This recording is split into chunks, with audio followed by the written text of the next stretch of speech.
Et yop tout le monde, c'est Sank, j'espère que vous allez bien. Alors aujourd'hui, je voulais faire une vidéo pour aider les débutants. Donc cette vidéo est vraiment exclusivement pour les débutants. J'ai remarqué que ma vidéo de présentation de Black Desert Online avait été plutôt bien reçue, que ça a aidé beaucoup de personnes, j'ai eu des bons retours, il y a eu de l'entraide, il y a du monde en commentaire et je me suis dit, vu qu'il y a beaucoup de nouveaux, pourquoi pas parler un petit peu de ce qu'il faut savoir une fois dans le jeu. Pourquoi pas discuter un petit peu de ce qui est intéressant à garder dans son inventaire, le genre de questions qu'on peut se poser en début de partie sur BDO. Je pense que c'est important qu'on en parle et j'espère que ça va aider un maximum de personnes. Alors c'est parti. Alors sur mon Striker à l'heure actuelle, j'ai regroupé dans mon inventaire des items que vous pouvez obtenir tout du long de votre expérience sur BDO et qu'il faut absolument garder et ne pas jeter.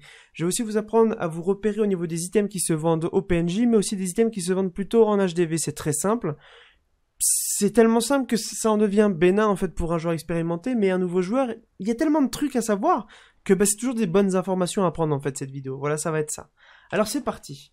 Alors j'ai commencé un petit peu par répertorier tout ce qui était à propos du T9. Le T9, c'est un cheval qui est au-dessus du T8 bien évidemment, mais c'est un cheval assez spécial parce que le T9 c'est soit un Doom, soit une licorne, soit un Pégase. Et le Pégase il vole, le Doom il court très vite en faisant des flammes, et la licorne c'est un cheval qui casse des barrières très facilement pendant les nodoirs, mais aussi qui court dans le désert à une vitesse très folle.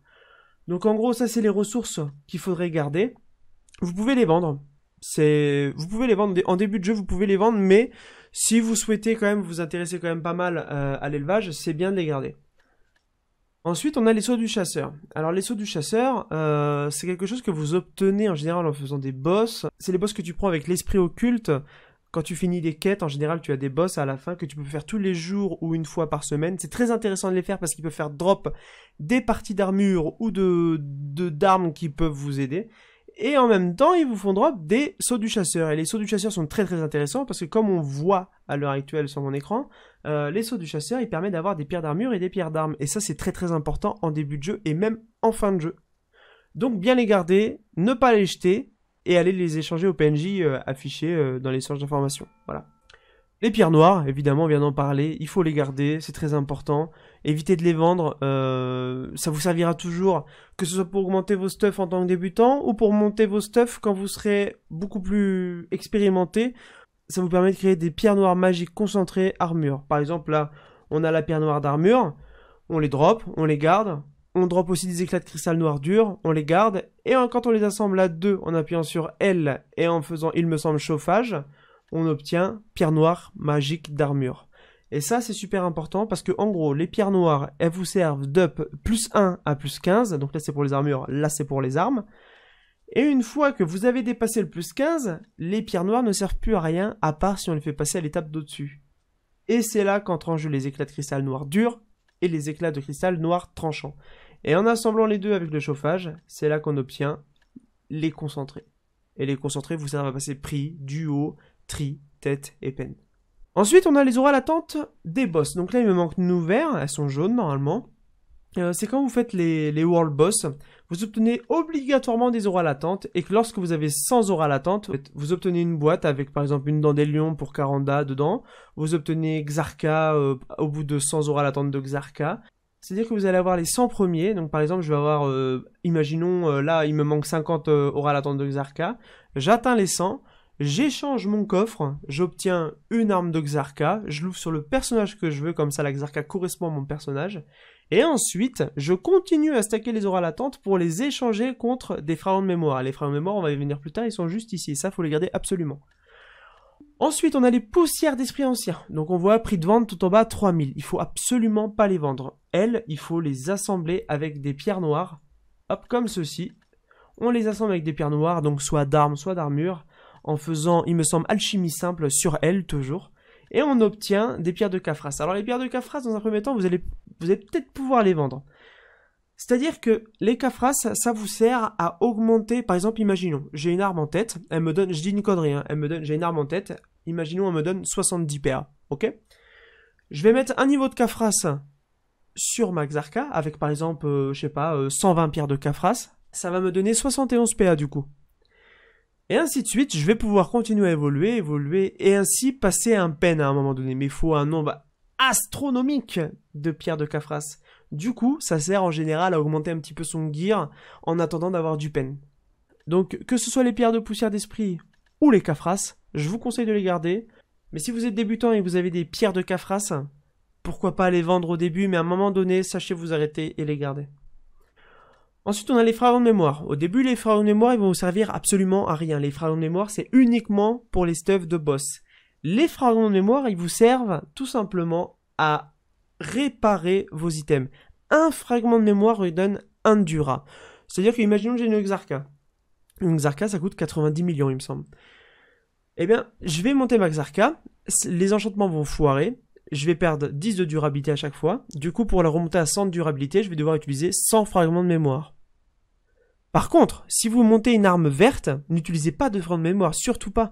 Vous rachetez d'autres armes vertes du même type, et ensuite vous allez voir le forgeron, et une arme verte du même type rapporte 10 de durabilité à l'arme que vous avez actuellement. Ensuite, gardez bien les pierres de cron. Les pierres de cron, ça vaut 200 000. Quelqu'un qui lirait pas pourrait les vendre, donc je préférais en parler. Pierres de cron, il faut absolument les garder. Toutes les stacks, c'est pour vous et rien que pour vous. Ça ne se vend pas, c'est vraiment fait pour vous. Pierre de cron, en gros, vous faites un enchantement. Vous êtes en tri, vous voulez la passer en tête. Très bien, bah passez-la en tête. Sauf que si le tête foire, vous redescendez en duo. Sauf que si vous mettez par exemple 90 crons, eh ben votre enchantement ne vous fera pas régresser, mais vous resterez au même stade. Ce serait un enchantement, on va dire, plutôt gratuit. Vous perdez la durabilité quand même. Néanmoins, vous redescendez pas à l'étape d'en dessous. Les crons sont très importantes. Ensuite, on a les fragments de gemmes noires, il faut les garder parce que grâce à ça, avec des pierres noires, on peut créer des gemmes noires et avec ces gemmes noires, avec des fragments de noyaux durs et tranchants, comme tout à l'heure on avait vu ici, là, ceux-là, là, eh bien on obtient des gemmes noires magiques concentrées. Alors ça sert à monter exclusivement le stuff pour faire des métiers. Bûcheron, récolte, pêche, etc. Moi je vous conseille de les garder, ces deux trucs-là, de craft avec, il me semble, c'est du chauffage. Non, alchimie simple, pardon. De craft avec des pierres noires, cet objet-là, les gemmes noires de magie concentrées, et les revendre tout simplement. Parce que quand on voit que ça coûte 7 millions, et que ça coûte 650 000, et que ça coûte 172 000, il y a quand même un gros gain à se faire, mine de rien. Donc, vous les revendez comme ça, et ça vous rapporte des thunes. Ensuite, on a les cupidités d'esprit des ombres. Alors ça, faut pas les jeter. Normalement, on arrive à comprendre qu'il faut pas les jeter parce qu'il y a toute la liste des choses que ça peut donner et ça, c'est super important de le voir. Et en gros, c'est quand vous faites des failles. Alors les failles, j'en ai gardé une exprès. C'est ici, là où il y a ma souris. Vous ouvrez et par exemple, là, on voit que j'ai Ronin à battre. Ça me donne un coffre avec des trucs à drop dedans, des vestiges, des pierres noires, poudre ancienne, un fragment de mémoire aussi. Et on obtient des petites cupidités de l'esprit des ombres. Et ça, faut les garder, les stacker. Moi, ce que je fais en général, c'est que je prends des parchemins pour augmenter mes récupérations d'objets. Parce que j'en ai pas beaucoup. Mais d'autres gens, je pense qu'ils prennent des conseils des valses quand ils peuvent. Et ensuite, on a les événements de saut d'or de Panto. Alors ça, c'est l'item, à mon avis, qui revient le plus dans les événements. Il faut tout le temps les garder, même si l'événement est terminé. Comme ça, quand l'événement revient, et ben vous en avez toujours. Et en gros, ça permet d'avoir des boîtes de Chakatou. Les boîtes de Chakatou sont des choses très précieuses où vous pouvez avoir un gros coup de cul, mais bon, c'est assez rare. Personnellement, la chose la plus grosse que j'ai eue, c'est peut-être Prytongrad, mais j'ai vu des gens qui ont droppé vraiment des têtes colliers, des têtes bijoux, des dingues. Et ensuite, les sauts de Chakatou. Alors, les sauts de Chakatou sont très très importants parce que, en gros, vous pouvez les stacker, avoir des tris à la fin, vous pouvez avoir plein de choses. Moi, ce que je fais avec ça, c'est que quand j'en ai 10... je vais les échanger contre une boîte de lingots d'or, je trouve ça super important. Ceux qui regardent mes vidéos où je monte l'avancée de mon personnage une fois par mois, vous savez que je prends des coffres. Moi je préfère prendre des coffres parce que si t'arrives à avoir un B avec, t'es quand même content. Et au moins tu stacks pas parce que le temps d'avoir quand même 120 Chakatou pour avoir le collier de Trittengrad par exemple, ça représente quand même 6 mois. Hein, parce qu'on a quand même... attendez, je dis peut-être de la merde. Non, je dis pas de la merde, ça représente même encore plus, ça représente 12 mois pour avoir un tri-collier de Tongrad. 1 an pour avoir un tri-collier de Tongrad. Ça veut dire que vous pouvez le faire au moins 100 000 fois en un an, ce genre de truc, quoi. Donc moi, personnellement, je vous conseillerais peut-être d'attendre 30 pour avoir un petit voilier d'Eferia au début pour vous mettre bien en bateau. Pourquoi pas avoir un cheval tier 8 avec 50, ça c'est aussi envisageable. Derrière, franchement, moi je vous conseille de focus les boîtes de lingots d'or, vous en avez une par mois du coup, c'est très bien. Voilà, après du coup je voulais en venir un petit peu à ce qu'il faut faire en jeu. Chose très importante, n'oubliez jamais de faire ceci. Donc ça c'est le nouveau dé. Toujours lancer ses dés, vous avez 3 lancers par jour. Par exemple je vais vous montrer. Tac, je vais lancer mes dés. Ça il faut le faire, c'est important, il faut y penser. Il faut rester connecté du coup 1h30 pour tous les faire. Là par exemple on voit que j'ai eu quoi d'ailleurs là? Je sais pas ce que j'ai eu. Bon bref. Ah si j'ai eu des dés il me semble. J'ai eu des dés, on les voit ici, tac. Donc là, j'ai eu un nouveau lancer. On va en relancer un. Tac. Voilà, donc je relance les dés. Alors, qu'est-ce que je vais avoir de beau? 7, 1, 2, 3, 4, 5, 6, 7. Voilà, donc là, on va voir, genre un conseil des vagues. Je sais pas ce que ça va être. On a eu le conseil des vagues. Conseil des vagues x32, c'est très très bien, ça fait plaisir. Donc, il faut absolument lancer les dés, c'est important. Bien regarder les cadeaux de fidélité, c'est-à-dire que vous connectez au moins une fois par jour. Même si vous jouez pas, même si vous restez connecté 1 minute, vous connectez, vous avez votre récompense, vous lancez le dé une fois, vous déconnectez. Moi, c'est ce que je fais quand j'ai pas envie de jouer. Bon, si vous loupez, c'est pas très grave. Le week-end, vous obtenez 2 récompenses si vous n'êtes pas à jour sur le calendrier, donc ça va. Sinon, pour en revenir un petit peu à l'HDV, il y a des items qui se vendent pas. C'est-à-dire, regardez, par exemple, ce coquillage bleu mystérieux.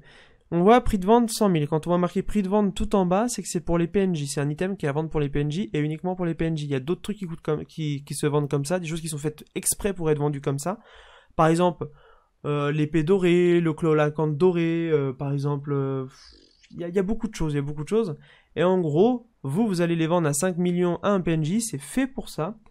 Et à contrario, par exemple, on va prendre au pif, tiens, ce frein de mémoire.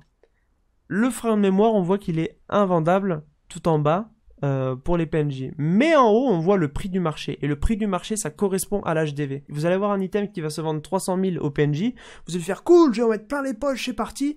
Et en réalité, cet item, eh ben, il coûte bien plus cher. Est-ce que je vais en trouver un? Tiens, par exemple, tiens, c'est parfait. Là, on voit marqué en bas, prix de vente 60 000.